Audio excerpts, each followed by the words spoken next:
E vamos começar então com a rodada 4 de workshops temáticos. Vai ser o último workshop deste segundo fórum. E é sobre desafios da tributação para atividades económicas essenciais. E para isso chama palco das Faculdades Trevisan Antoninho Trevisan. Uma salva de palmas. Da Abrange Gustavo Ribeiro.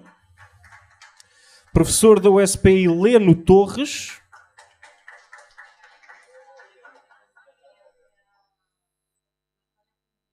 Peço desculpa, o Gustavo não vem, quem vem é Natália Pompeu, assim é que é. Peço desculpa. Muito melhor, não sou eu que estou a dizer, atenção. Helena Torres já chama, já está. Lucilene Prado, advogada Lucilene Prado, seja bem-vinda. A diretora do Latam, Maria Elisa Cúrcio. Olá. E por último, o advogado Tássio Lacerda Gama. Como? Está a chegar ainda. Portanto, vamos esperar um bocadinho. Mas sintam-se à vontade, podem se sentar à vontade. Vou deixar aqui o outro microfone para vocês. Já tem um. Eu vou deixar este aqui, se calhar, para não estarem sempre a passar os microfones.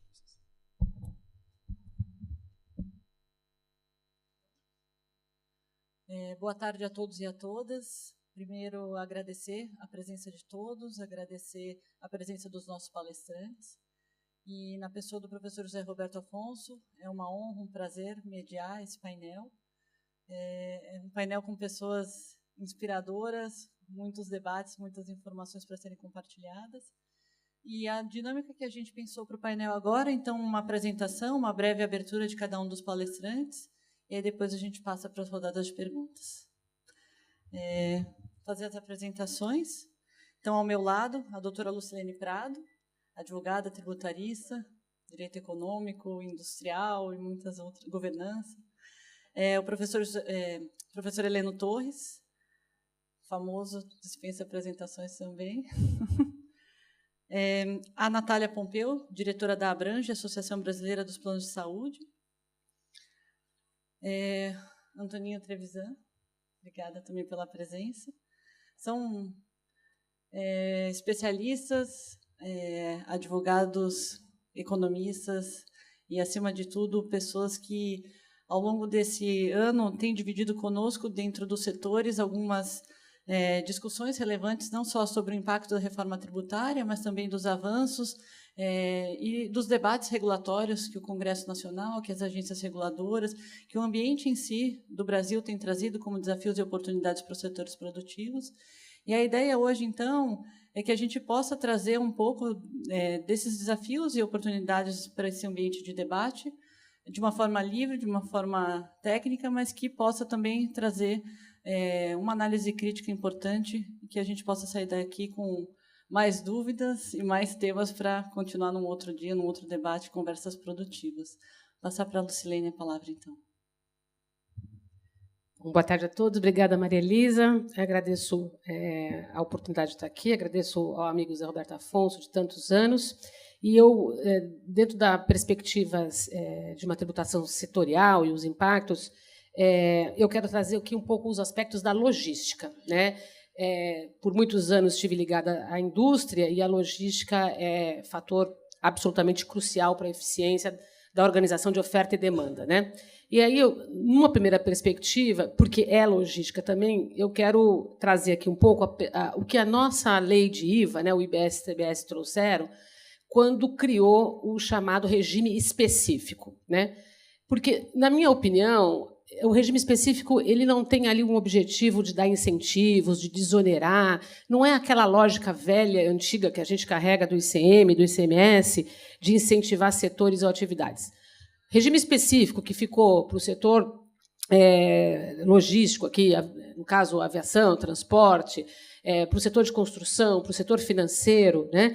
Ele tem um objetivo de adequar um modelo de negócio absolutamente específico na sua capacidade, né, de produção e distribuição.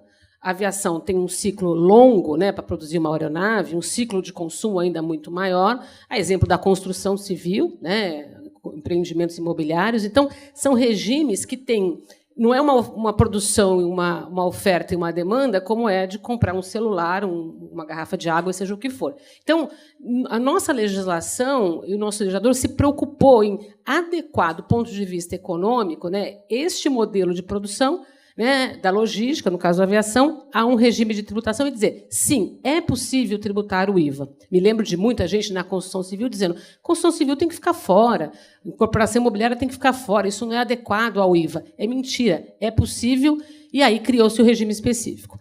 Foi um avanço, né? Eu acho que o desenho que está para o setor aéreo é um bom desenho, mas acho que nós temos que pensar em acomodações que talvez não foram adequadamente combinadas com o que tem no resto do mundo.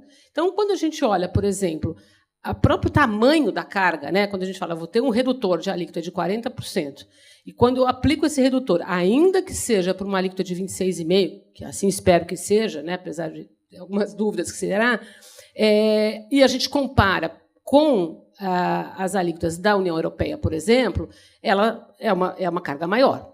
Então, não é possível admitir que, num curto espaço de tempo, que são 7 anos para a implementação, a gente vai ter tempo, de fato, de readequar aspectos econômicos, né, de renda, né, para que isso caiba no bolso dos consumidores. Então, acho que o pensamento fica, tem que ser tributado? Tem. É este o tamanho de carga tributária, considerando a elasticidade, considerando uma série de outros fatores? É uma pergunta que eu tenho que eu acho que a gente precisa tentar resolver.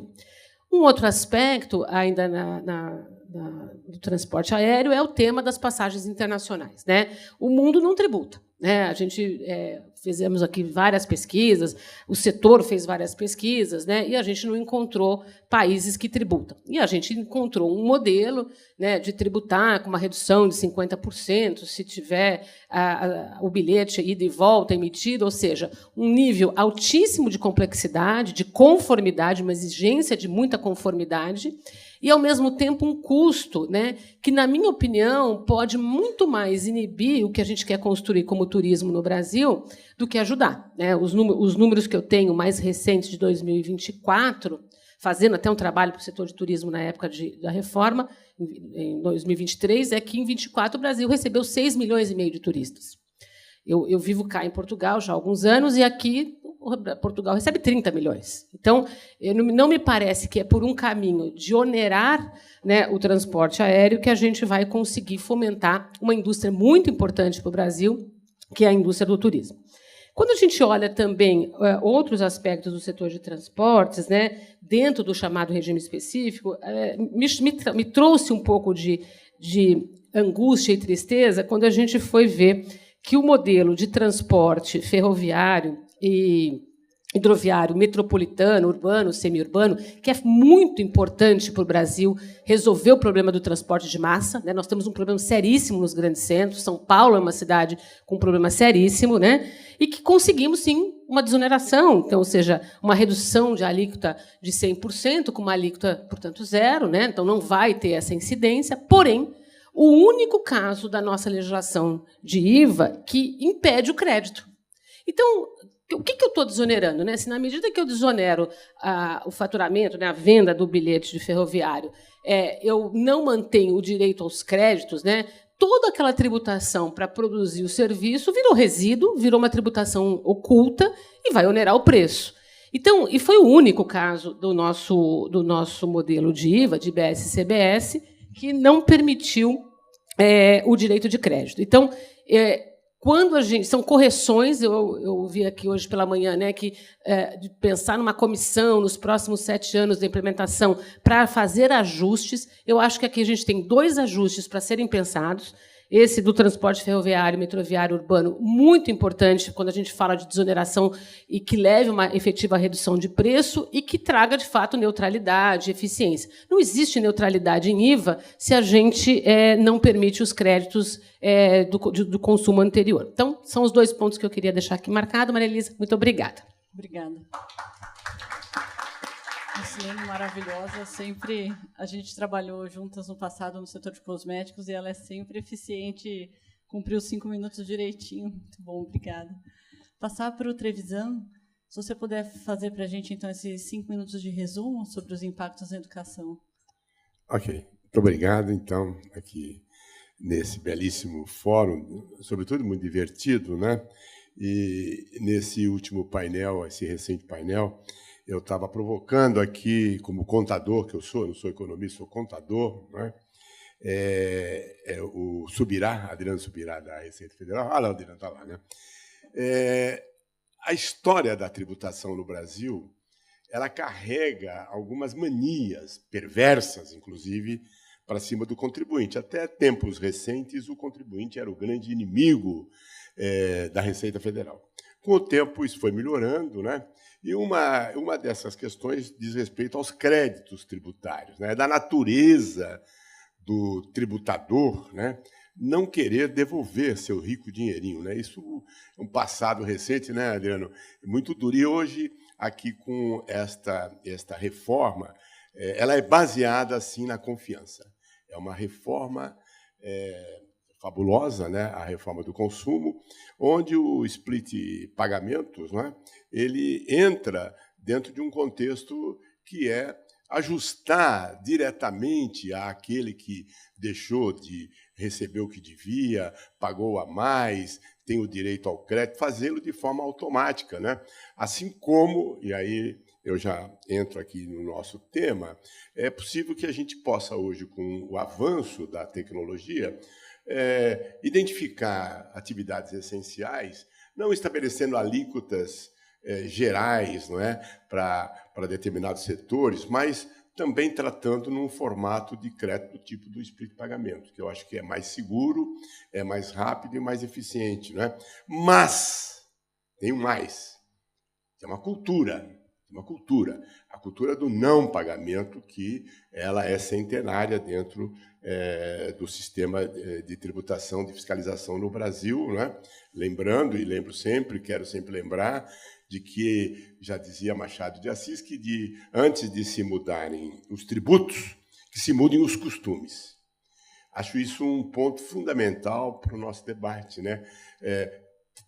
A sociedade, as pessoas têm que ser corretamente instruídas, corretamente capacitadas para perceber um novo mundo. Você não pode jogar uma bomba, tu falava com o nosso deputado há pouco, né, de um tributo desta magnitude, uma reforma dessa magnitude, sem que as pessoas, o pequeno comerciante, todos eles estejam capacitados, treinados e familiarizados com o tributo, senão ele acaba não pegando, né? O segundo ponto que eu quero deixar aqui para o debate é que a contabilidade foi consagrada, de acordo com, sobretudo com uma fala da ministra Rosa Weber, né? E eu lembro aqui os nobres advogados, meus companheiros aqui, né, presentes, de que estudem contabilidade, se formem contadores, que vocês farão um trabalho melhor. Por que farão? Porque, a partir de tempos agora muito recentes, com essa decisão da ministra Rosa Weber, aliás, vale a pena, eu anotei aqui para ler para vocês, a maneira como ela tratou, eu acho que eu vou achar aqui, porque eu quero ler, porque... Então, aqui está. Isso foi no recurso em 18 de agosto de 2020, vejam que bonito que ficou. Recurso 1.141.814, um recurso extraordinário. Com isso, ela consagra o lançamento contábil tem valor legal. E vou dizer por que isso gerou uma corrida dos advogados. O lucro contábil apurado com observância aos princípios de contabilidade constitui o ponto de partida para a apuração do lucro real. A escrituração contábil regular constitui o suporte fático e jurídico do lançamento do imposto. O que eu quero dizer com isso é que inaugura-se um novo modelo também de cálculo tributário, de planejamento tributário, a partir da contabilidade. Isto também gera, e eu vou mais adiante comentar, uma questão ligada a subjetivismo. O campo da subjetividade contábil ele se alargou enormemente, permitindo orgasmos múltiplos, né, dos normatizadores, né? Isso quer dizer que nós vivemos hoje uma devassa nesse ambiente que corre perigo. Por quê? Porque ele é um fator gerador de imposto ou de redução de imposto. E que eu sei que a Receita Federal já está também estudando uma mudança por conta de evitar esse exagero do mundo da subjetividade contábil. Meu tempo esgotou, eu continuo mais adiante. Obrigada. E é interessante porque na sua fala, quando a gente fala dos costumes, a origem do direito, quando a gente ingressa na faculdade, vem muito da base de olhar a sociedade, observar a sociedade e a forma como o legislador consegue acompanhar, e o desafio de não legislar depois, mas harmonizar a legislação com a realidade cultural e o ambiente local.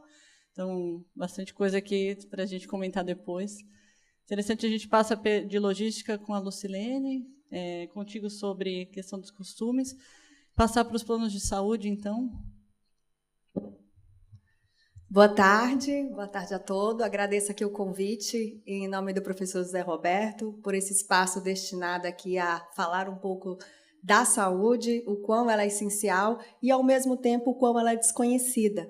É um tema que imagino que todos nós vivenciamos diariamente, seja pela pública ou pela privada, a qual represento, mas eu tenho certeza também que muitos, e mesmo que advogados, desconhecem o nosso dia a dia, o nosso regulatório, a nossa sede por mais acesso. Mas eu vou iniciar falando um pouco da Natália. Eu sou diretora da Abrange, Associação Brasileira de Planos de Saúde. Aí muita gente pergunta, mas por que o Abrange e planos de saúde? É que a medicina de grupo, que foi a originária dos planos de saúde, veio essa nomenclatura, Associação Brasileira de Medicina de Grupo, depois a gente se atualizou e agora a gente já engloba aí um nome que é mais usual e acredito que também dá mais acesso. Representando aqui o meu presidente, Gustavo Ribeiro, que foi convidado inicialmente, por isso a troca na hora. E eu sempre fui um amante do direito tributário, desde da faculdade, estudei muito, filha de comerciante, fui comerciária também, e me intrigava desde o começo tudo que a gente está discutindo, na época que não tinha split payment, na época que os ICMS, ainda mais comerciante no Piauí, era uma discussão tremenda pela discussão originária do Estado de São Paulo, da mercadoria que ia. Então, a minha vida tributária começou, que fez com que eu saísse do Nordeste, fosse para São Paulo e fui especialista em tributário. Fui do CARF por 4 anos, a gente estava falando na hora do almoço sobre esse órgão que eu creio que foi um dos meus maiores educadores, que a gente estava falando aqui, né, Trevisan, da educação tributária. Acho que foi um momento que eu aprendi muito. Mas hoje eu não me institulo mais, então muita gente me apresentou aqui como tributarista. Hoje eu digo que eu sou mesmo especialista em saúde, porque aí, ao longo do tempo, a gente vai crescendo na carreira. Sou diretora jurídica corporativa da Apvida, que é uma das maiores, aliás, a maior operadora de saúde do Brasil. Só para vocês terem uma ideia, a gente tem 15 milhões de beneficiários. Ontem, conversando com um amigo português, ele falou, mas aqui nós temos 11 milhões de pessoas, então a gente é maior que Portugal. Então, imaginem ter que administrar tudo isso. E falar desse aspecto tributário me fez voltar às origens dos meus estudos, da minha paixão, e seguir nessa discussão na área da saúde.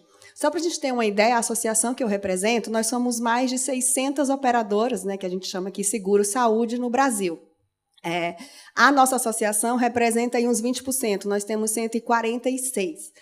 Mas desses 146... e assim como é a representatividade no Brasil dessas 600, as maiores ficam ali num grupo de 10, 5, 6, né? Vamos colocar assim, se a gente perguntar quantas operadoras existem no Brasil, todos nós aqui vamos lembrar de cabeça de 5 ou 6 no máximo. Mas só a minha associação representa 146 associados. E a maioria pequena e média. Tudo isso para falar que, apesar de estar na maior empresa do país, me auxiliando de excelentes advogados, os quais eu converso muito, a gente tem uma realidade onde a maioria sequer sabe por onde começar. Então, nós como associação, somos também aqui buscados para dar essa salvaguarda para esses pequenos associados que são importantíssimos para o nosso país. Porque a gente representa, como operadora de saúde, 25% da população. Então, estamos em 52 milhões, mas a gente sempre usa aí o número arredondado de 50 milhões de beneficiários na saúde privada, ou seja, que possuem plano de saúde. Os outros, né, os demais, a maioria, estão na saúde pública. Então, a gente tem já utilizado a frase de que a saúde é única, porque todo mundo vai acabar em um desses dois lugares. Então, quando a gente fala que está representando 50 milhões, que é 20%, aí, 25% da saúde brasileira, a gente tem que entender que esse impacto, se sair daqui, vai ser um impacto social público, porque se ela não tiver um saúde privada, ela vai recorrer ao público. Então, a gente sempre fala de saúde como um termo único. E tudo isso para reforçar o quão é essencial esse trabalho. Então, quando a gente começou a discutir reforma tributária, eu fico muito honrada de sentar aqui para discutir isso, porque desde quando eu era estudante que se falava, e eu, um pouco descrente, achei que nunca fosse sair, então estar vivendo isso, estar sentada aqui para falar sobre esses impactos e ter vivido, nos últimos anos, um árduo trabalho de explicar para todos os legisladores o quão é importante a nossa atividade é essencial e que qualquer impacto, na verdade, vai ser um impacto para a sociedade, ainda mais quando a gente fala em tributação, de aumento da carga tributária, gente, esse relógio é o melhor de todos. A gente já está Mas tudo isso para reforçar a essencialidade, eu vou, como diz meu amigo Trevisan, a gente continua no próximo capítulo. Obrigada. Obrigada, Natália. Recebendo, então, o professor Tasso, passar para ele a palavra para falar um pouco sobre infraestrutura, essencialidade. Bom, boa tarde a todos. Minhas primeiras palavras são de felicitação e agradecimento aos responsáveis desse evento extraordinário que mudou a relação entre Brasil e Europa e vice-versa. E destacar os meus colegas de mesa, vários colegas dessa assistência ilustre. 3 pontos nesses 4 minutos e 46 que me restam. Primeiro deles, este movimento que está acontecendo no Brasil é diferente de qualquer outro movimento que nós já vimos na história recente ou antiga do país. Ele tem alguns traços característicos. Essa reforma ela será tanto mais bem-sucedida, quanto mais tempo ela continue a ser aperfeiçoada, mudada, debatida, discutida. Há um paradoxo entre estabilização, segurança versus aperfeiçoamento, mas me parece que o aperfeiçoamento constante vai fazer com que a gente aprenda com o nosso passado recente. O ICMS já foi um grande tributo. O IPI já foi um grande tributo. O PIS e COFINS não cumulativo foi um tributo extraordinário na sua concepção. Ele superava o IVA europeu em muitas dimensões. Em primeiro lugar, ele dispensava a nota fiscal. Em segundo lugar, ele era feito em cima de gasto. Comprovava-se o gasto, não se discutia aquilo que representa 80% da discussão que existe nos tribunais de impostos e taxas do país. Ele foi efetivamente um tributo que evoluiu, ou que contribuiu muito para a não cumulatividade no país, e nós temos um histórico. Todos os tributos não cumulativos lançados no Brasil são sucessos de arrecadação. Com a nossa história recente, o que houve de errado? Com o ICMS, que ficou ruim, com o PIS e COFINS, que ficou péssimo, horroroso, que o IPI também, que se tornou um péssimo tributo. Eles não foram sendo corrigidos ao longo do tempo. PIS e COFINS, que foi um tributo muito bem concebido, foi destruído por conta de 2 instruções normativas que demoraram 17 anos para ter sua ilegalidade reconhecida. Então a gente precisa muito aproveitar este movimento, que talvez seja o principal e mais relevante movimento de política tributária que esteja acontecendo no mundo ocidental hoje. Há dúvida se o Brasil é ocidente ou não? Não há dúvida de que esse movimento é extraordinário. E a gente precisa aprender com ele. Dito isso, 3 exemplos. O primeiro de infraestrutura. Tive a oportunidade de trabalhar para o setor de saneamento básico. Ele saiu da Câmara dos Deputados sem a previsão do saneamento como tratamento diferenciado, foi para o Senado, a gente fez um trabalho extraordinário com a ABCOM, foi a primeira vez que a ABCOM e a Associação das Privadas e das Públicas trabalharam em conjunto. Conseguimos colocar no Senado, mas isso não passou na Câmara dos Deputados. Só que não ficou sem solução. A solução foi dada depois nos contratos públicos de longo prazo. Foi assim para o saneamento, que aqueles que investem não vão ser penalizados com a reforma tributária. Foi assim com todos os outros setores de infraestrutura, que vão ter regras mais precisas para que tenha uma correção dos impactos da reforma feitos ao longo do tempo. Em tratando de Brasil, um outro serviço essencial, futebol. E o que houve no futebol? Ele saiu da Câmara também sem previsão para a Sociedade Anônima do Futebol, que está promovendo uma revolução naquele que é culturalmente o bem mais significativo do planeta Terra hoje. Nem as Olimpíadas se comparam à força do futebol. E a primeira política do país do futebol ia ser destruída se não fosse um movimento coordenado que articulou todos os times de futebol e permitiu colocar a SAF com uma possibilidade de tratamento diferenciado. Os meus amigos do poder público chamam: você participou dessa vergonha? Futebol não deveria estar lá. Eu falei: deveria acontecer o que aconteceu nos últimos 100 anos, em que futebol não pagou um centavo de tributo? É isso? Deveríamos continuar no amadorismo ou deveríamos abrir a possibilidade dos times de futebol terem acesso às leis de mercado e pagar tributo? E isso foi feito com o futebol, que teve uma alíquota majorada, e agora no PLP 108 essa alíquota está colocando em padrões razoáveis para que a SAF continue sendo a revolução extraordinária que ela foi no passado. O último exemplo aconteceu essa semana. Extraordinário. Havia sido esquecida as fundações de apoio que lidam com a administração dos recursos públicos das universidades públicas e das universidades e dos ICTs. Fizemos um movimento coordenado, trabalhando junto ao COFIS, e foi feita nota técnica, foi feita uma série de ações, e foi possível incluir as fundações de apoio que não vai, por conta disso, sofrer IBS e CBS, como estava previsto antes. Então, esses são 3 movimentos que botam um ponto como fundamental. Essa é uma obra que precisa continuar sendo aperfeiçoada sempre. Se isso não for feito, acontecerá com essa reforma tudo o que aconteceu nas passadas. Obrigado. Obrigada. E para terminar essa primeira etapa, eu convido o professor Heleno a fazer um breve resumo sobre o impacto dessa mudança toda da tributação do consumo. Obrigada. Muito obrigado, Maria Elisa.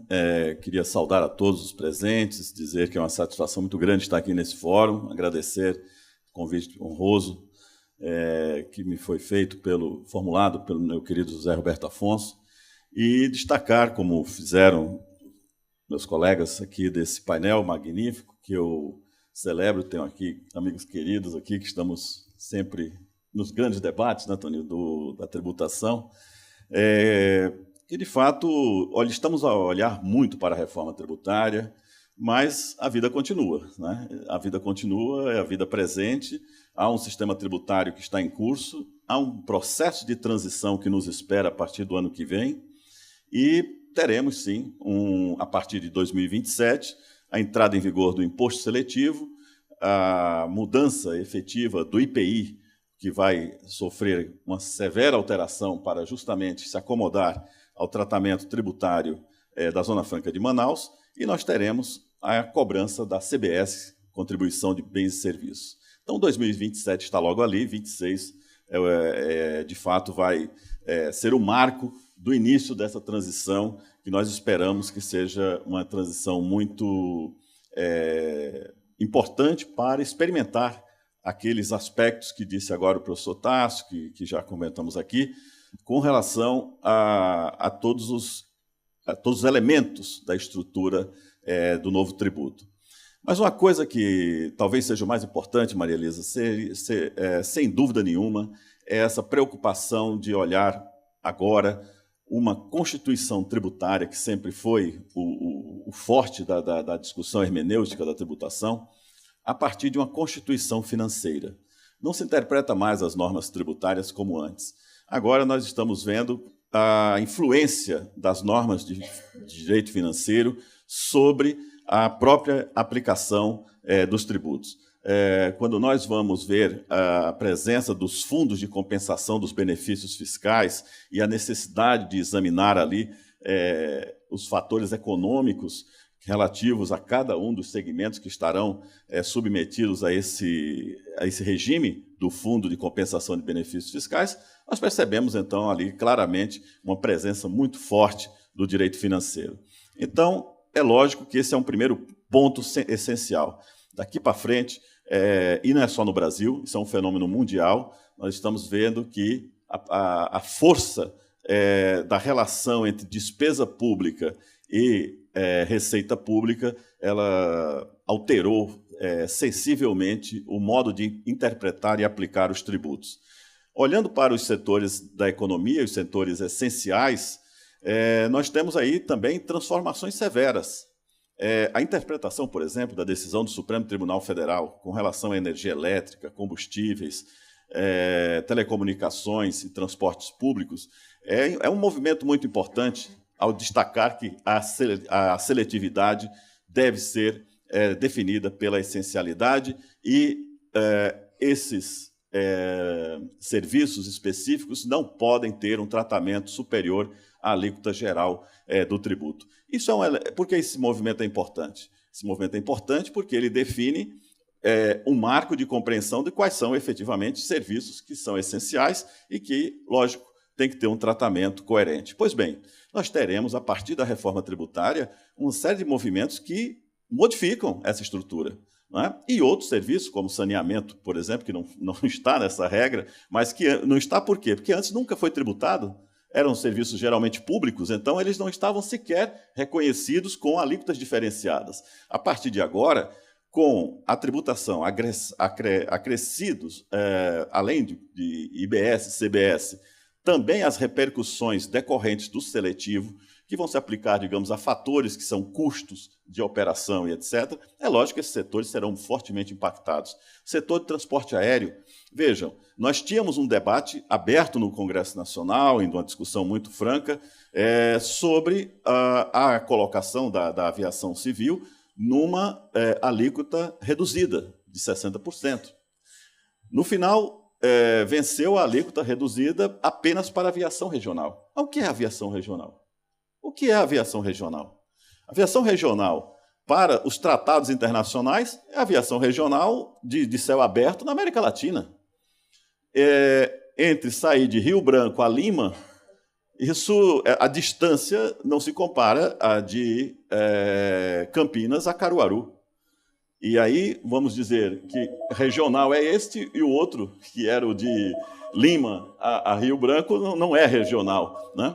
Então, essas preocupações, estamos ali falando de Amazônia, legal, né? Só fechando. Então, essas questões vão impactar fortemente o quê? Ao consumidor, que terá onerado um serviço essencial, vamos dizer, transporte público, estará dentro do conceito de essencialidade. Mas hoje a movimentação de pessoas no Brasil, obviamente, é num espaço muito maior e muito mais amplo, né, para fins de aviação civil.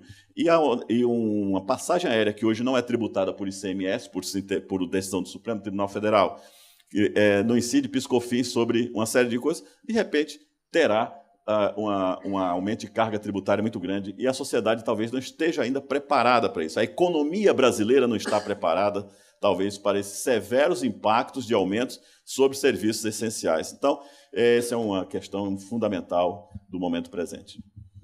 Eu estou me sentindo lisonjeada porque muita gente falou do meu setor aqui. Eu acho que é para eu não ser tão severa nas perguntas, não querendo me deixar feliz. Amansar seu coração. Que horror.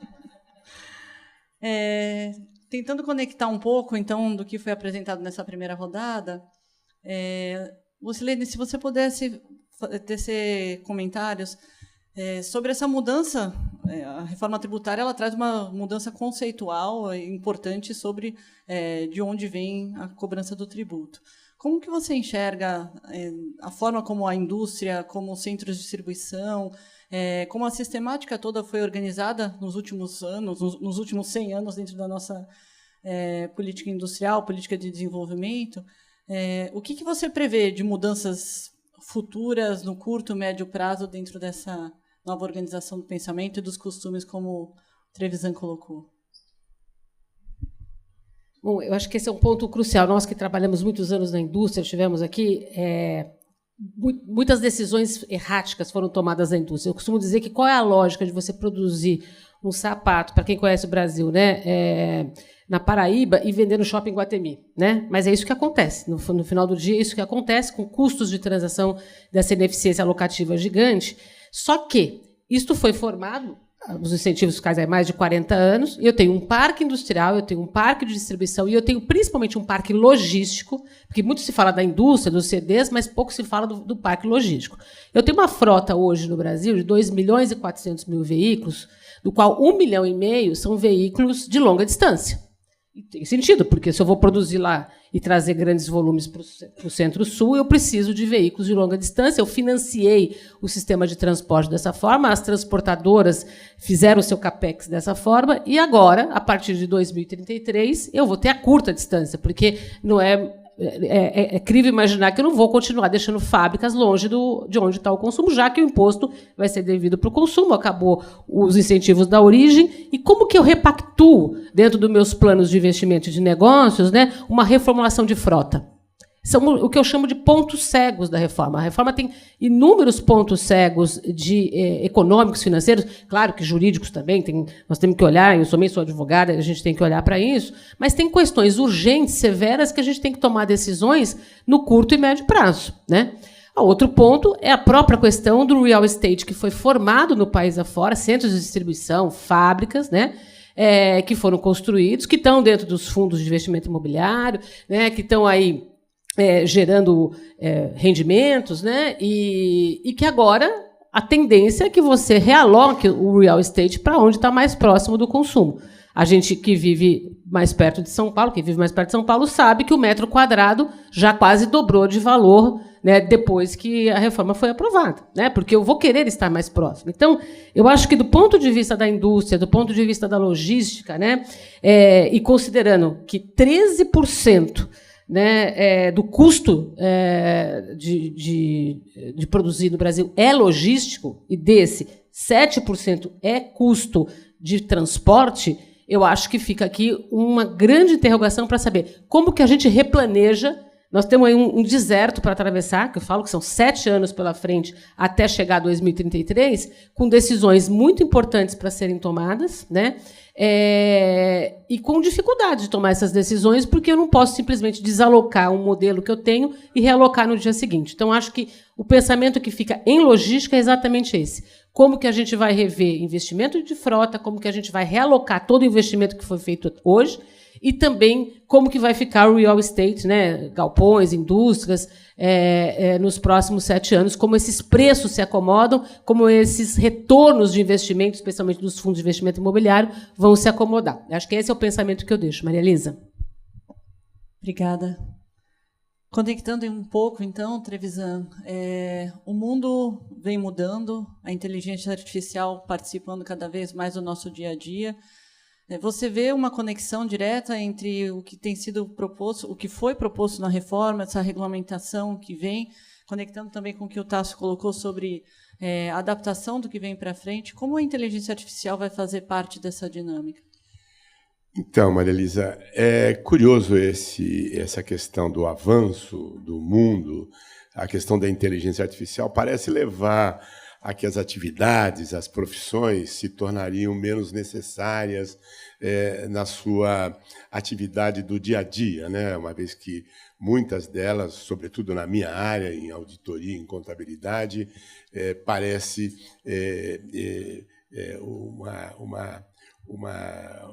uma certa preocupação de que não se tenha mais trabalho, né? Que os trabalhos vão diminuir. O que é que eu noto? Apesar de toda a tecnologia, um retorno a uma ciência, quando eu comecei nos anos 70 a auditoria, a gente aprendia que ser auditor é ter bom senso. Ao longo do tempo, nós estamos vivendo, eu disse aqui, um orgasmo normativo, né? Todo mundo quer normatizar tudo, né? E à medida que você normatiza tudo, claro que as coisas todas se substituem por máquinas. A inteligência artificial necessita de normatização. Quanto mais normatização, mais ela cresce, né?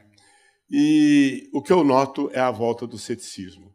Hoje, o que nós mais discutimos no meu mundo é o ceticismo em auditoria, o ceticismo em tributo, o ceticismo em contabilidade, ou seja, o homem, na sua essência, presente, avaliando, analisando de maneira cética as coisas que estão acontecendo.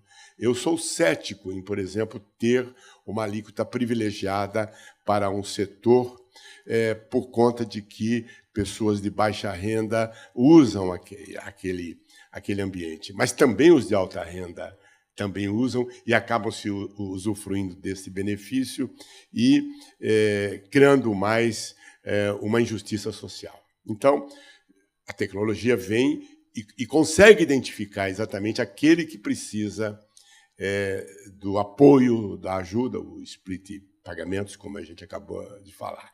Então, apesar da inteligência artificial, a gente percebe que há na alma humana e no legislador o que eu chamo de um preconceito da natureza dele, né?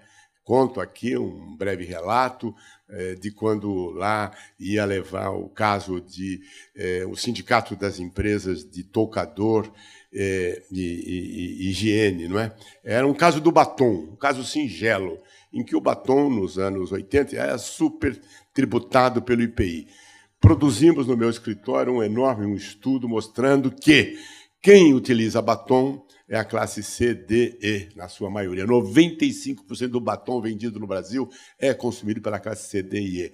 E eu fui ao subsecretário Gimir Doniak, ali no final dos anos 70, grande Gimir, o filho se tornou um grande tributarista também. Doutor Gimir, está aqui os nossos cálculos, está aqui tudo demonstrado. Como é que o senhor tributa o batom em 80%, apesar de ser justamente consumido pela classe C, D e E, que menos recebe? Ele disse, por uma razão, meu caro, eu odeio mulher que usa batom. Simples assim. Quer dizer, o preconceito é da natureza de qualquer um que está no papel. Eu fui da Comissão de Ética Pública, a gente julga de acordo com os nossos costumes, com a nossa experiência. Não é, Jorge? E, portanto, eu deixo esse aspecto muito preocupado com os costumes que existem enraizados no Brasil, não é? Sobretudo o de não devolver os créditos a que os contribuintes têm direito, não é? Adriano, estou toda hora provocando o Adriano, né? E fico por aqui. Eu me sinto lisonjeada de novo, porque nessa época, um pouco depois, eu era executiva, diretora da Avon, e a Lucine era diretora jurídica da Natura.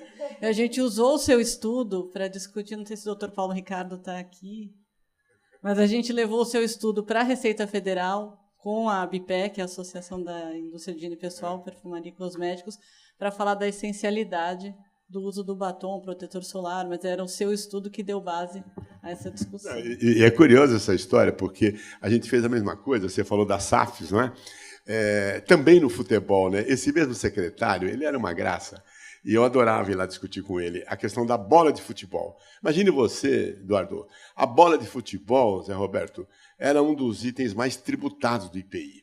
De novo, fizemos um amplo estudo, a bola de futebol é o Brasil, justamente são as classes menos poderosas que jogam futebol, que usam bola de futebol e estão tributadas. Doutor Gimir, olha aqui o estudo, papapá. Ele vira e diz assim, Trevisan, eu odeio futebol. E, portanto, eu taxo a bola de futebol. Ele tem esse poder, dá o poder para a autoridade, né? Já dizia lá o mineiro, o doutor Camilo Pena, né? Ele dizia assim, está vendo aqui o nosso governador ali sentado, ele dizia assim, nunca deixa a autoridade sozinha. Ela é, por natureza, irresponsável. E ela é irresponsável se a sociedade não pressiona, né? Obrigada. Antes de passar a tocar no tema da essencialidade, eu fiquei pensando, e a gente estava conversando aqui em paralelo, só para concluir o tema da inteligência artificial, como que você enxerga a inteligência artificial nesses próximos passos também, especificamente na regulamentação da reforma tributária? Você vê um espaço, você pode compartilhar exemplos de debates que você tenha participado? Bom, é um desafio aqui, né? A questão da essencialidade do serviço e tal. Há uma grande discussão sobre a tributação sobre o consumo ser um instrumento eficiente ou não de política tributária. Há um consenso, o Trevisan tocou nesse ponto, que talvez não faça sentido você conceder uma isenção, faz, não faz, como é que seria? Então a gente teve uma constitucionalização da essencialidade, ou seja, antigamente você poderia ter estados e municípios concedendo incentivos tributários, eles vão poder conceder de alguma maneira, que eu não sei como é que é hoje, Mas o ponto fundamental é como é que eu lido com a reforma. Ela é processual. A reforma não vai estar pronta nunca. E a chance dela dar certo, ela não está pronta nunca. No dia que ela der certo, ela vai dar errado. E a inteligência artificial nisso? Não é que ela vai, ela já é. Ela é um instrumento de trabalho absolutamente extraordinário, imprescindível, com uma característica fundamental que eu, Denise e Helena tivemos a oportunidade de comentar no último Jornada Latino-Americana de Direito Tributário de Santiago de Compostela. A inteligência artificial não é responsabilizada por nada. Ela é um instrumento poderoso. Isso não é novidade.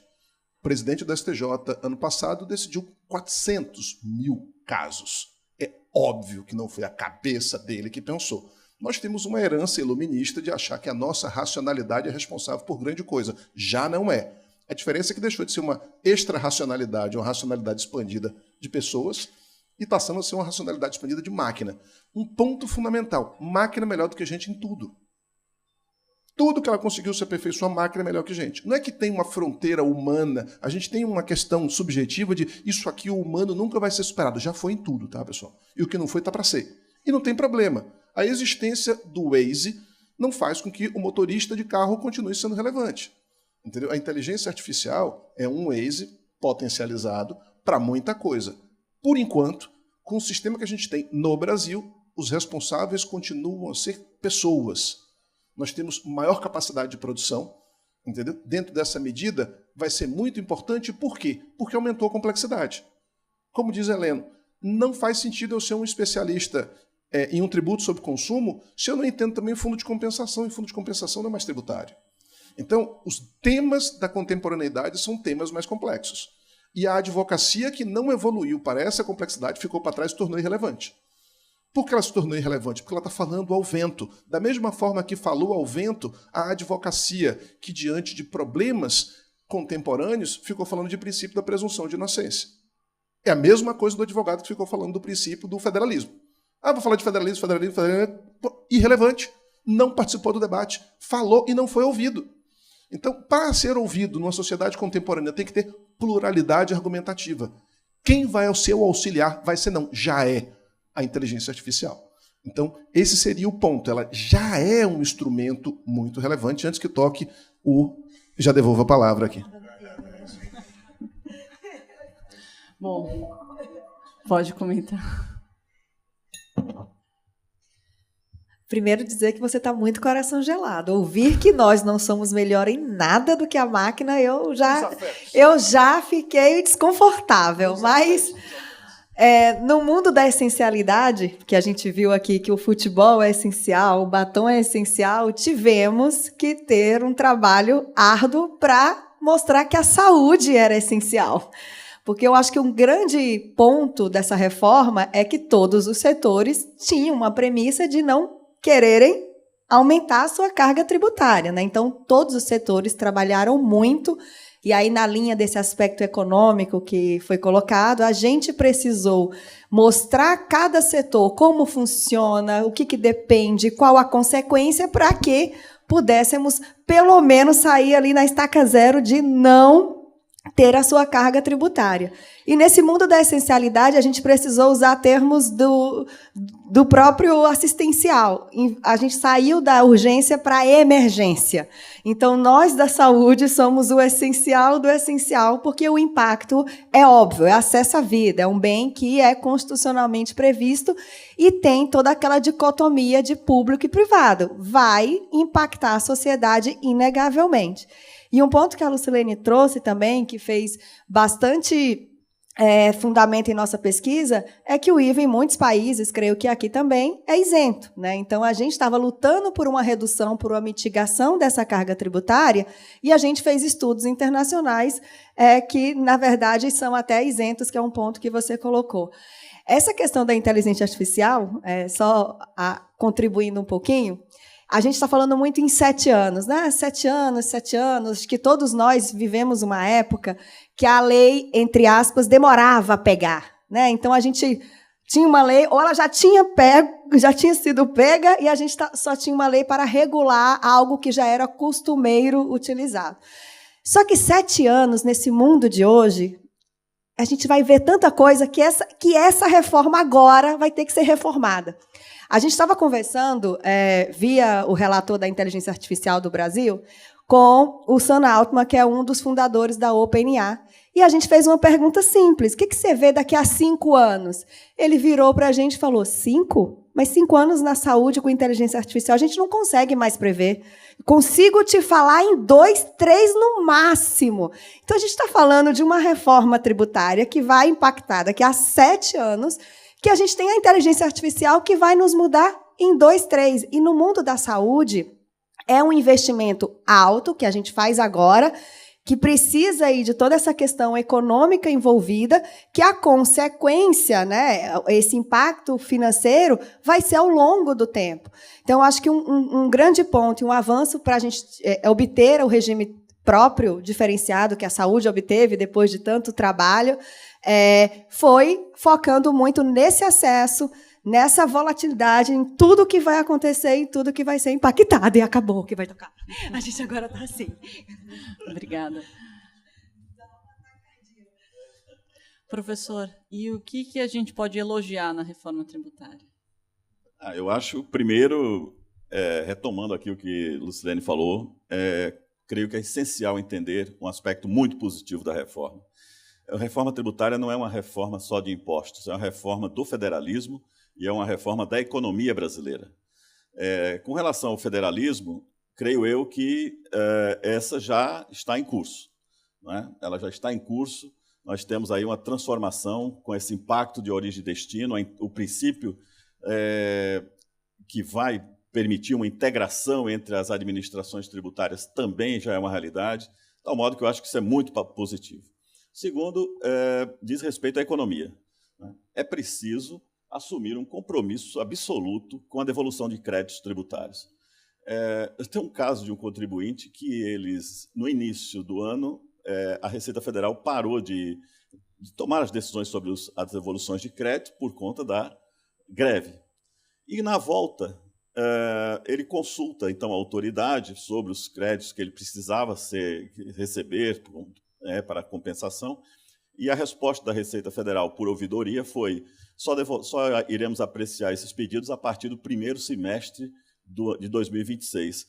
O fisco não pode se financiar com crédito tributário de tributo não cumulativo. Isso está errado. Como estão errados todos os estados da federação. Crédito de imposto não cumulativo não é meio de financiamento público, não é receita pública. Então, eu digo isso a você porque eu acho que a economia irá se transformar fortemente. Nós teremos também um grande processo migratório no Brasil. Lucilênia, nós vamos contar muito com a logística, mas as indústrias não precisarão mais estar verticalizadas como estão hoje.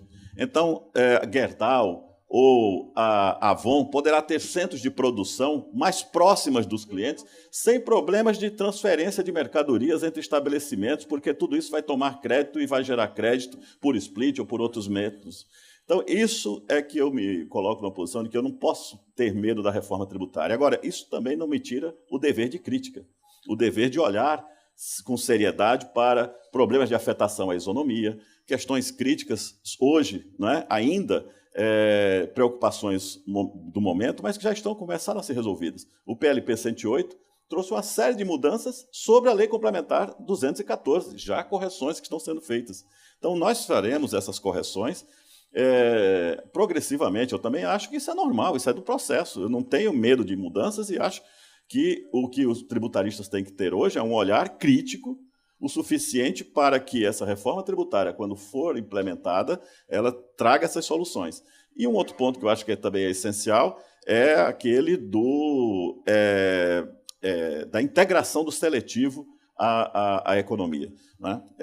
A forma como o seletivo está desenhado é péssima, e aí eu só concluo... Não precisa, na verdade, a gente está bem no tempo. Acho que só concluo para dizer o seguinte... Se puder interromper, porque... Só para dizer o seguinte, veja, a seleção de produtos, eu confesso a você que tenho severas críticas a todas elas. Usar de uma generalidade, colocar automóveis como sendo objeto do seletivo, é uma coisa que não pode ser mantida. Eu acho que muito mais prático seria se, ao invés, e a Constituição não mandou fazer por categorias, diz que bens e serviços que sejam prejudiciais à saúde ou ao meio ambiente. Então, quais são esses bens? Façamos uma lista, como o IPI tinha lista, como o ISS tinha lista. Quais são os veículos que são prejudiciais à saúde? Bom, então vamos verificar, né, quais são esses veículos na sua composição de emissões e etc. Né? Mas não podemos colocar veículos como sendo algo prejudicial ao meio ambiente só por si só. Do mesmo modo também, bebida açucarada. Como se pode falar de bebida açucarada e o açúcar está lá? Eu não quero que o açúcar não seja tributado, estou dizendo, ter alíquota zero para o açúcar, tudo bem. Mas o mal da bebida açucarada não é a bebida, é o açúcar. Então, como é que se vai taxar e tributar uma bebida açucarada simplesmente pelo fato de estar... Então, o formato é muito ruim. Qual bebida açucarada? Quais são elas? Não é? Então, por NCM, isso fica muito prejudicado. Me parece que esses aspectos deverão ser, daqui para frente, trabalhados, questionados também, né, para não pressionar, mas para propor mudanças no ajuste dessa reforma tributária. Então, só concluindo, eu acho que tem muitas coisas positivas. Eu acho que será transformador para o Brasil essa expansão de estabelecimentos comerciais e industriais no Brasil. A logística será fundamental, porque nós também o operador logístico não terá essa preocupação, vou colocar concentrar tudo num estado só ou num município só. Não é? Vejam que vergonha, me desculpem, eu fico furioso com isso. Não é? Os laboratórios hoje de exames concentram todos os exames no município porque ele tem medo de ser tributado de forma diferente em municípios. Isso é uma vergonha. Então, o sujeito faz um exame de sangue dos mais simplórios, ele tem que mandar para o mesmo local com medo de ser tributado. Isso não pode continuar. A gente tem que sair, né, abandonar esse estado primitivo de uma tributação casuística e monofásica, como essa do ISS, ou mesmo essa do ICMS, de não devolver créditos, de pressionar o contribuinte, de não admitir créditos de estabelecimentos do mesmo contribuinte. Essas coisas têm que ficar para o passado e nós temos que olhar para o futuro com generosidade, porque é isso que vai construir a transformação da economia brasileira e do federalismo brasileiro dos próximos anos. Obrigada. Nós temos vivido cada vez mais essa aceleração da mudança de costumes, da forma de pensar. Acho que a inteligência artificial tem provocado também muito esse debate, que passa a ser não só o uso da ferramenta, como eu brinco que é um oráculo, né? A gente usa a ferramenta perguntando o que você faria, como melhorar, mas integrar como uma mudança de pensar, eu acho que aí vem um grande desafio. Posso fazer uma complementação? Veja como a reforma tributária é generosa. Pronto, tomando aqui a Maria Elisa como exemplo. Na semana passada, a Latam anunciou a compra de 75 aeronaves da Embraer.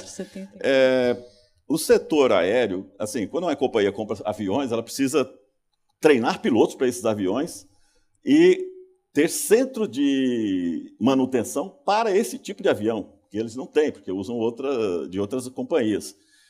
Mas vejam, isso é acreditar na reforma, é acreditar no futuro. Veja que investimento a Latam está fazendo com base no quê? No conceito de aviação regional.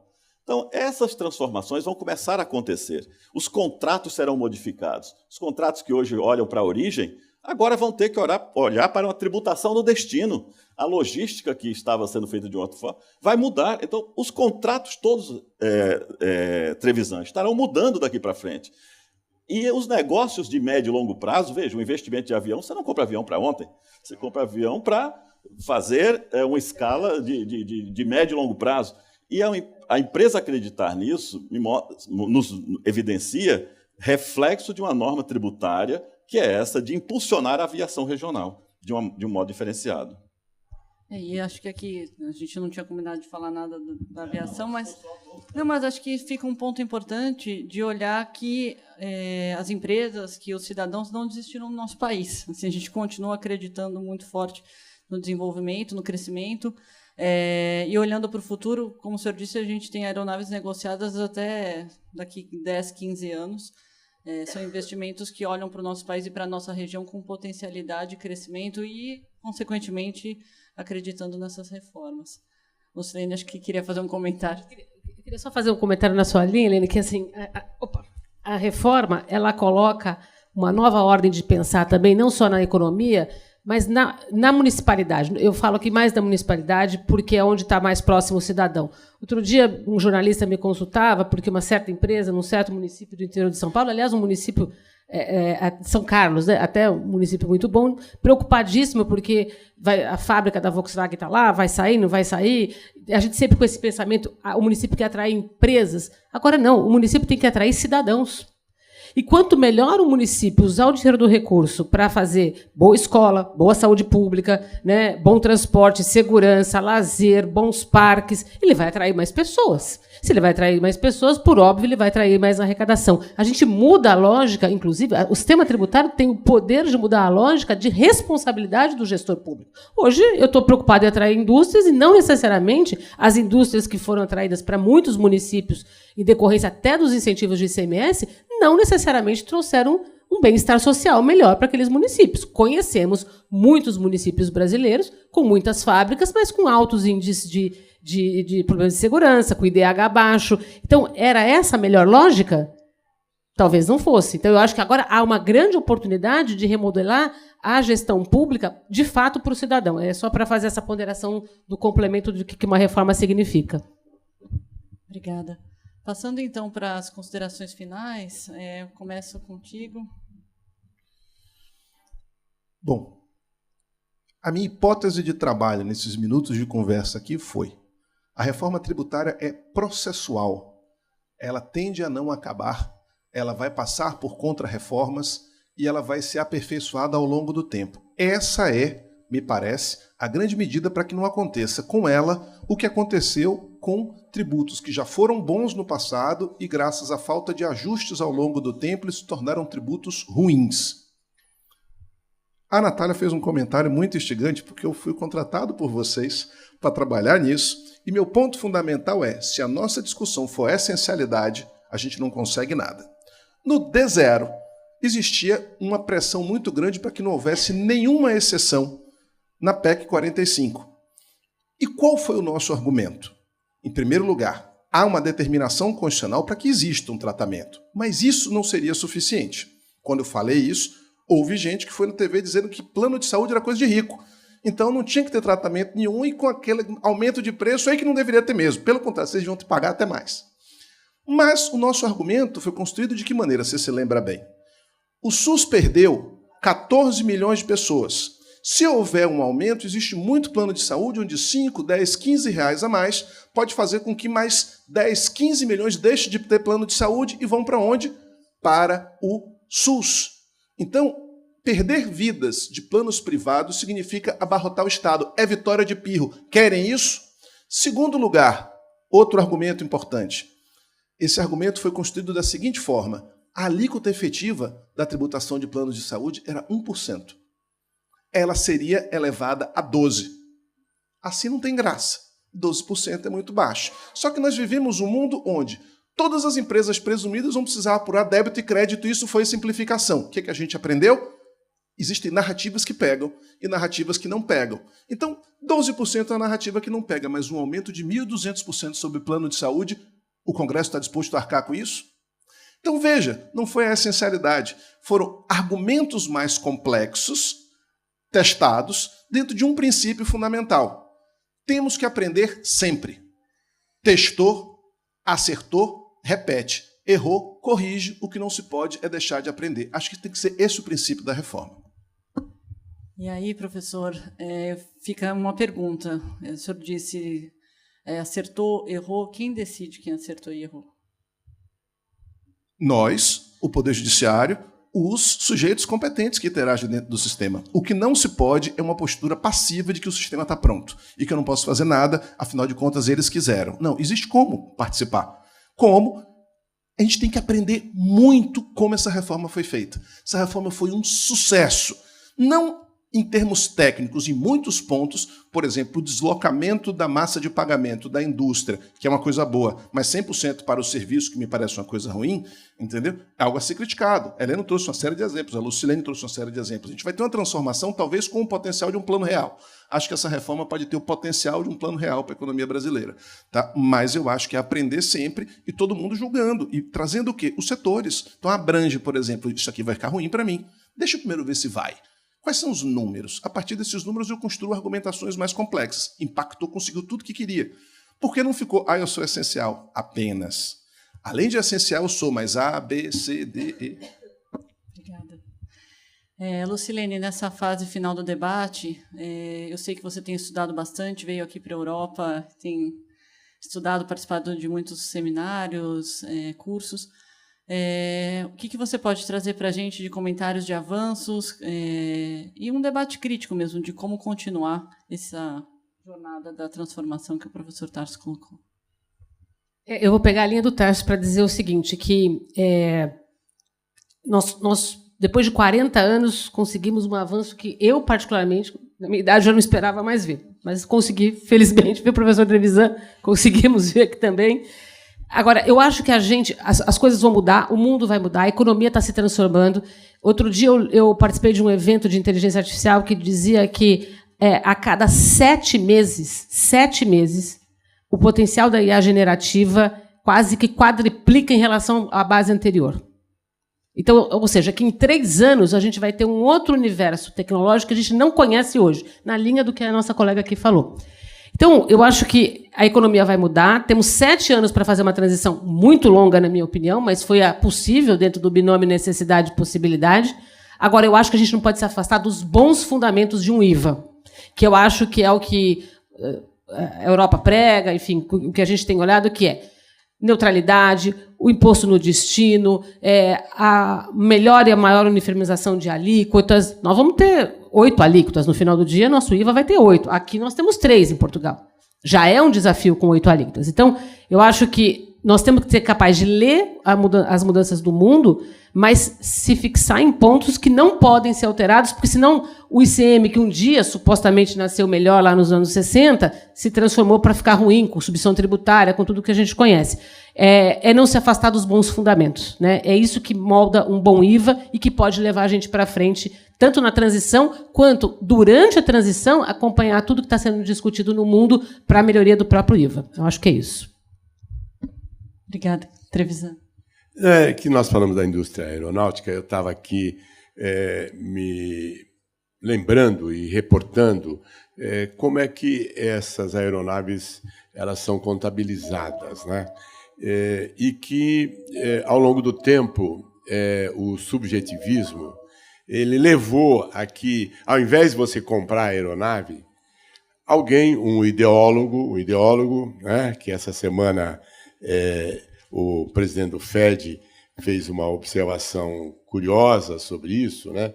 Ele disse que é preciso levar a SEC americana, as empresas americanas, a novamente pensar no investidor, e que ele estava dando um ponto final aos ideólogos que criavam, na verdade, barreiras para que o investidor americano continuasse a atuar nas bolsas de valores, inclusive reduzindo o tempo, estendendo o tempo de publicação de balanços de 3 meses para 6 meses. Esse é um ponto que eu quero aqui também destacar, porque muitas vezes a autoridade, o poder de baixar normas leva a muitas distorções, não é? O caso típico das aeronaves é uma delas, né? Quando você compra uma aeronave, até 2008, o velho e bom leasing mandava que você contabilizasse as despesas do leasing mensalmente e, portanto, este era o valor contabilizado. A partir da Lei 11.638, de 2008, um ideólogo da USP, disse, não, espera um pouquinho, isso é uma forma disfarçada de aquisição. Então, o quê? A TAM, a Latam, a Gol, etc., quando fizer um contrato de leasing, ela não vai mais só contabilizar a despesa, vai reconhecer que ela passou a ter um ativo e um passivo, uma dívida monstruosa, ministro. E o que aconteceu hoje? Essas empresas passaram a apresentar passivos, balanços, distorcendo todas as regras contratuais e disparando outros contratos de vencimento de dívidas. Olha que loucura, gente. A Latam, ela quer alugar um avião. Ela não compra da Embraer, ela aluga. Mas o ideólogo disse, não, esse é um jeitinho dela comprar, mas ela está, na verdade, adquirindo. E então levou isso para o ativo mobilizado e para o passivo, distorcendo, portanto, os balanços e levando várias dessas empresas até a quebrarem por conta de não mais obterem condições de terem crédito. O que se fez hoje? Está se revendo. Vai voltar ao passado. Despesa de leasing é despesa. Compra é compra. E vou voltar a lançar como despesa, o que é muito certo e é muito bom. E você falava sobre rever as coisas, né? Nós, no mundo da contabilidade, estamos revendo esse excesso de subjetivismo. Vocês acabaram de ver a Ambipar quebrando num dia, perder 63% do seu valor em bolsa de valor. Aí você vai olhar e você diz assim, mas o balanço dela não indicava isso. Por quê?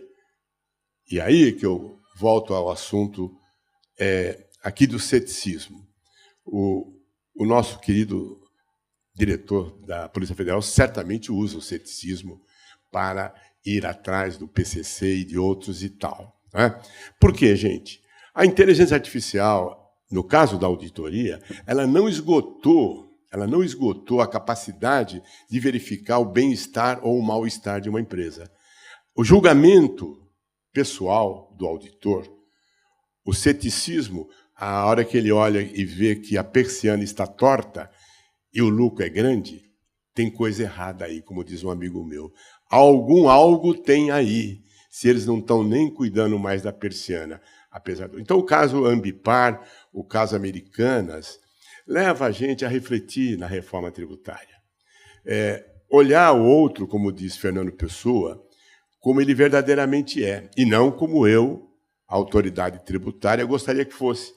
Ele é o que ele é. A sociedade reage de acordo com seus costumes, e não como eu gostaria. Se eu tenho o poder de impor uma regra, eu tenho que olhar como que essa sociedade reage frente aos seus usos e costumes. Então, só para adicionar que nós também, no mundo da contabilidade, no mundo do orçamento público, também estamos deixando o regime de caixa para passar a registrar pelo regime de competência. Também o sistema de contabilidade pública brasileira está passando por enorme transformação. A Previdência, que aqui tanto falamos, que hoje apresenta déficit, por que ela apresenta? Porque ela atua com o regime de caixa. Nós, os bonitões, eu que tenho 70 anos, sou um bonitão aqui que me vali desse início. Me vali?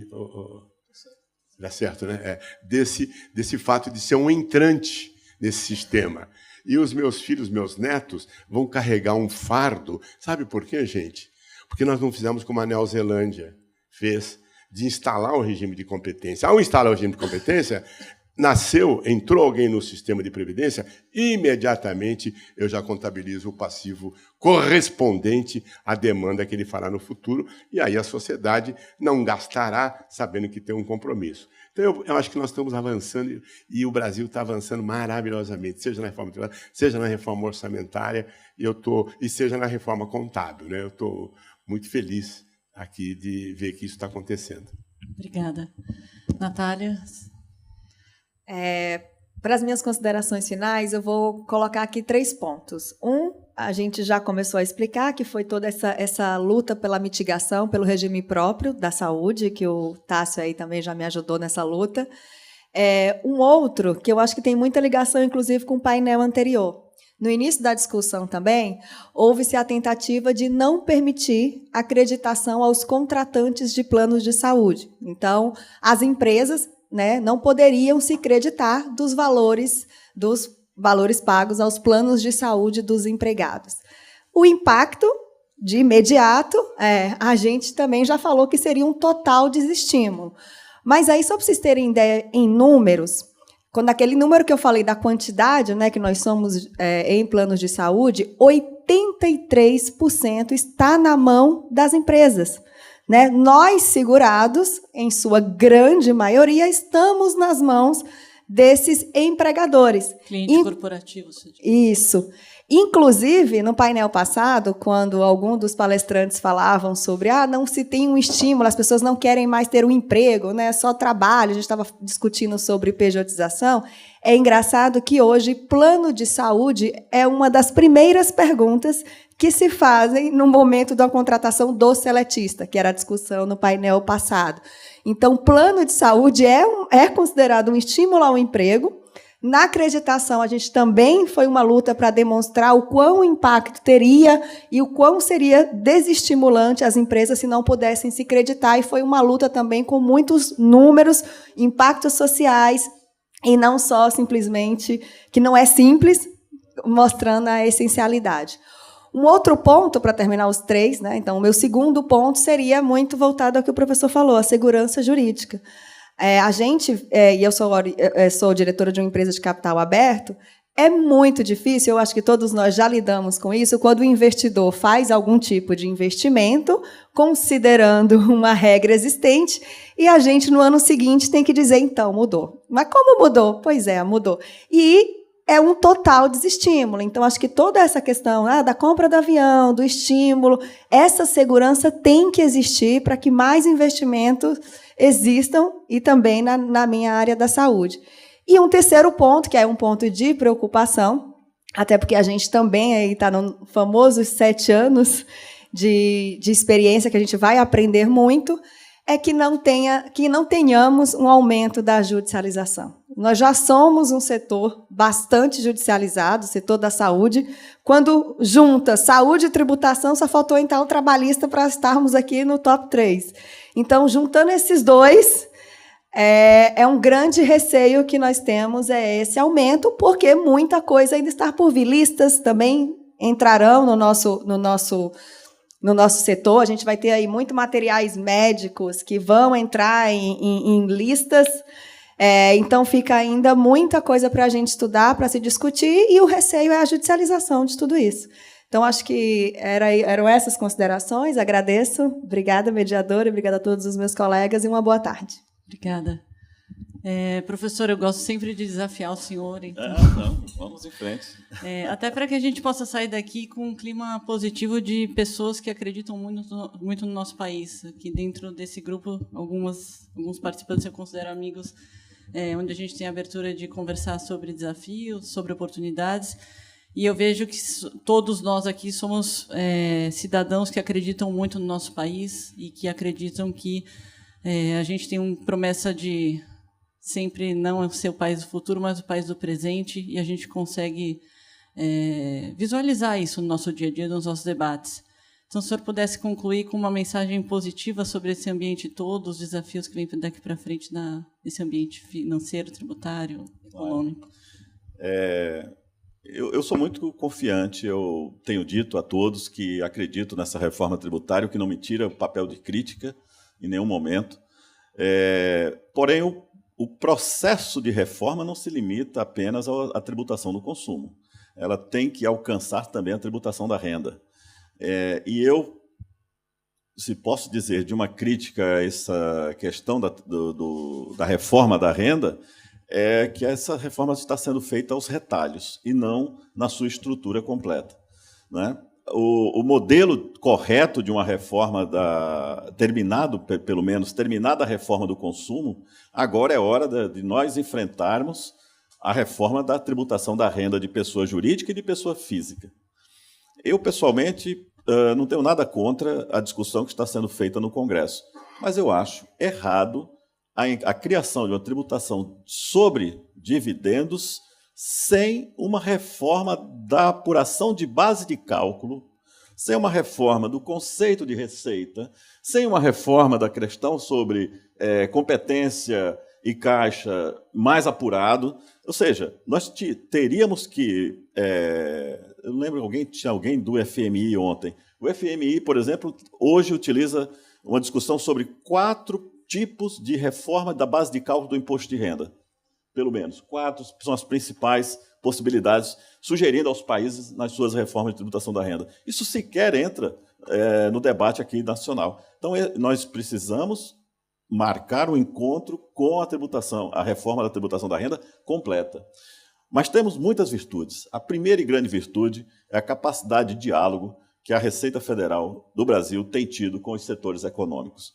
Isso é algo virtuoso. Nós não encontramos com muita facilidade em outros países. O secretário Barreirinhas, a secretária a doutora Adriana Rego, que deve estar por aqui, estava pelo menos ontem, são pessoas que têm feito esse diálogo. Como também um diálogo que não passa longe da Procuradoria da Fazenda Nacional. Ou seja, essas portas abertas das autoridades para ouvir e entender as necessidades desses setores nesse momento de transição faz muito importante. Porque o grande temor na reforma tributária não é entender só o sistema, Tássio, é saber como é que um órgão que ainda não foi sequer implantado, que é o Comitê Gestor, interpretará e uniformizará entendimentos a respeito da reforma tributária. Porque, como disse muito bem aqui a Maria Elisa, o que é o certo e o que é errado, isso será dito pelo Comitê Gestor. Isso será dito pelo secretário da Receita Federal, junto com seus técnicos, em relação à CBS. E a síntese disso talvez não agrade aos setores, talvez não agrade à economia. E quem será quem vai decidir os litígios sobre a reforma tributária? Nós também ainda não sabemos. Dr. Paulo Gonet, que está aqui, meu querido amigo, queria saudá-lo, dizer que eu fiquei muito feliz de vê-lo reconduzido à cúpula como procurador, nosso procurador-geral da República. Pode ter certeza, haverá uma avalanche de litígios, mas até agora nós não sabemos para quem. Se para a Justiça Estadual, se para a Justiça Federal. Não é? Temos um projeto que acaba de sair do CNJ, criando uma Justiça 4.0, exatamente para tentar, junto com num grupo comum de juízes de primeiro grau estaduais e federais, ou desembargadores estaduais e federais, dar uma resposta a isso. Mas veja, esses litígios virão. E é para isso que também temos que estar preparados. Porém, isso, de novo, não me tira o entusiasmo pelo meu país, não me tira o entusiasmo por essa reforma tributária. Acredito muito que os próximos passos serão de construção, né, de um diálogo mais produtivo.